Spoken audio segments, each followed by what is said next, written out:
আসসালামু আলাইকুম everyone, Sumi's kitchen and ব্লগে সবাইকে স্বাগতম।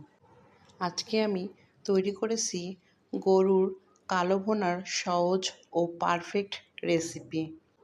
খুবই সহজভাবে গরুর কালো ভুনা রেসিপিটা আমি ঘরোয়া মশলাতে তৈরি করেছি।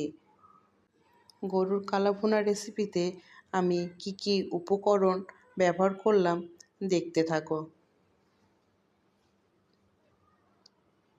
এখানে আমি পর্যাপ্ত পরিমাণে মাংস নিয়ে নিয়েছি। মাংসগুলো আমি মিডিয়াম আকৃতির কেটে নিয়েছি। হাড্ডি চর্বি সহ আমি মাংসগুলো নিয়ে নিয়েছি। এরপর এখানে আমি এক এক করে মশলাগুলো ব্যবহার করব। দারচিনি, এলাচ, লবঙ্গ, কালো গোলমরিচ। এরপরে আমি এখানে দিয়ে নিচ্ছি জিরা বাটা, আদা বাটা, রসুন বাটা।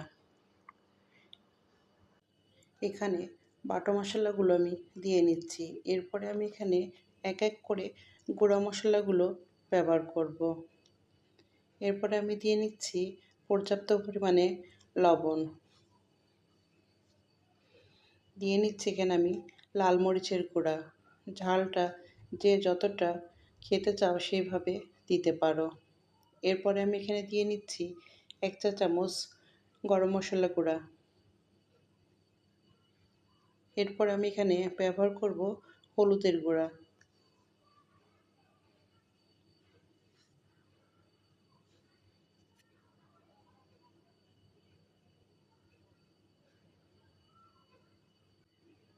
আমার এই গরুর মাংসের কালোভুনা রেসিপির এই পর্যন্ত যারা চলে এসেছো, এটি লাইক দিতে ভুলে গিয়েছো, অবশ্যই একটি লাইক দিয়ে ভিডিওর সঙ্গেই থাকবে।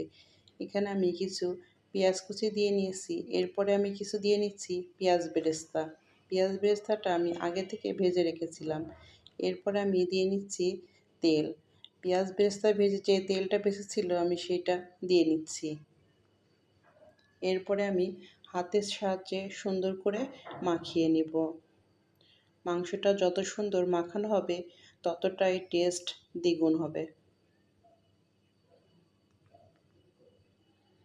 হাতের সাহায্যে আমি খুবই ভালো করে মাখিয়ে নিচ্ছি।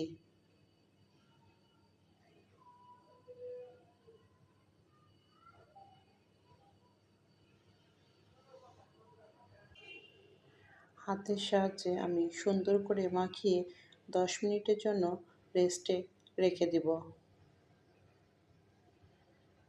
এখানে আমি কোনো প্রকার পানি ব্যবহার করব না।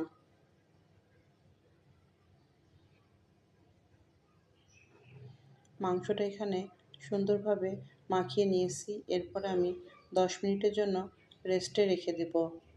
এরপরে আমি 10 মিনিট পরে ফিরে এসেছি। চুলাটা অন করে দিয়েছি। এভাবে আমি গরুর মাংসের কালো ভুনা রেসিপিটা তৈরি করে নেব। ঘরোয়া মশলাতে গরুর মাংসের কালো ভুনা রেসিপিটা একবার হলেও ট্রাই করে দেখতে পারো, এতটা টেস্ট। আমার এই গরুর মাংসের কালো ভুনা রেসিপিটা তোমাদের কাছে কেমন লাগলো অবশ্যই কমেন্টের মাধ্যমে জানাবে। এরপর আমি ঢেকে দিচ্ছি। ঢাকনা দিয়ে ঢেকে দেওয়ার পরে আমি মিডিয়াম আঁচে রেখে দিব। কিছুক্ষণ পর পর ঢাকনা খুলে আমি নেড়েচেড়ে সুন্দর করে কষিয়ে কষিয়ে গরুর মাংসের কালো ভুনা রেসিপিটা তৈরি করে নেব।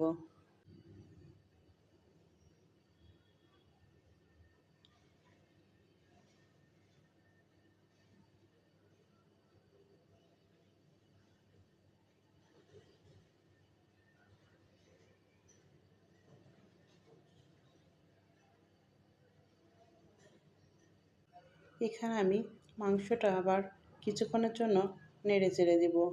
নেড়েচেড়ে দেওয়ার পরে আমি আবার আধা ঘন্টার জন্য মিডিয়াম আঁচে ঢেকে রেখে রান্না করে নেব গরুর মাংসের কালো ভুনা রেসিপিটা।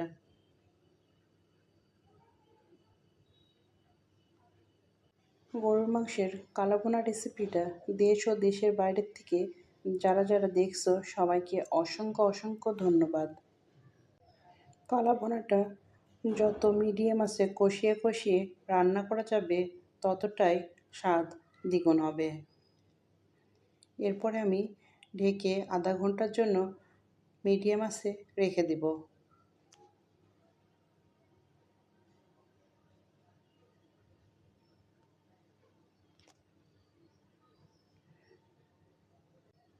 মাংস থেকে অনেকটাই পানি ছেড়ে আসছে। এভাবে করে আমি মিডিয়াম আঁচে রান্না করে নিব। এরপর আমি চলে যাব মূল উপকরণে। এখানে আমি ফ্রাই প্যানটা বসিয়ে দিয়েছি। এখানে পর্যাপ্ত পরিমাণে সরিষার তেল দিয়ে নিচ্ছি। এরপরে আমি এখানে কিছু পরিমাণে রসুন কুচি ব্যবহার করব।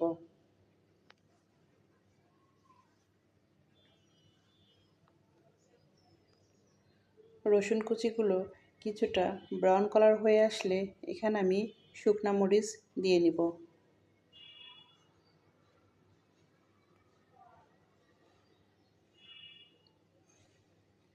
গরুর মাংসের কালাভুনাটা আমি অন্য চুলাতে মিডিয়াম আঁচে বসিয়ে রেখেছি। এরপরে আমি শুকনা মরিচগুলো দিয়ে নিচ্ছি।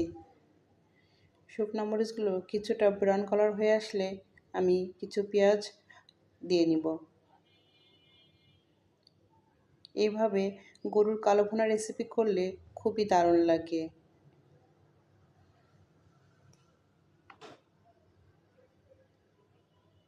কিছুটা আমি ভেজে নিচ্ছি আরও কিছুক্ষণ। এরপরে আমি যেই রসুন, পেঁয়াজ, আস্ত শুকনা মরিচ ভেজে রেখেছিলাম বেরেস্তাটা সেটা দিয়ে নিচ্ছি।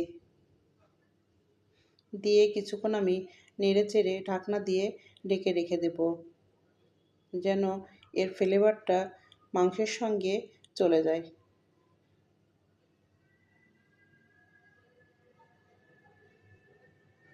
গরুর মাংসের কালো ভুনা রেসিপিটা তোমাদের কাছে যদি ভালো লেগে যায় আমার চ্যানেলটি সাবস্ক্রাইব করে আমার পাশেই থেকে যেতে পারো। যদি খুব বেশি ভালো লেগে যায় ফ্যামিলির সঙ্গে শেয়ার করতে পারো। এভাবে করে আমি গরুর কালো ভুনাটা তৈরি করে নিচ্ছি। এরপরে আমি এখানে 1 চা চামচ রাঁধুনি গুঁড়া পাউডার দিয়ে নিচ্ছি। এরপরে আমি আরও কিছু পেঁয়াজ দিয়ে নিচ্ছি এখানে।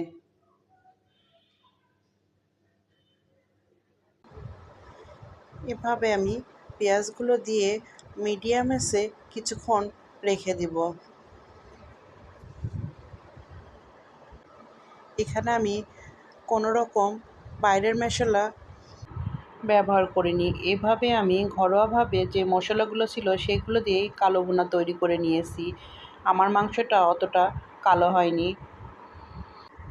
মাংস পুড়িয়ে কালো করার চাইতে এইভাবে কালো ভুনা তৈরি করে একবার হলেও ট্রাই করে দেখতে পারো, এতটা টেস্টি হবে।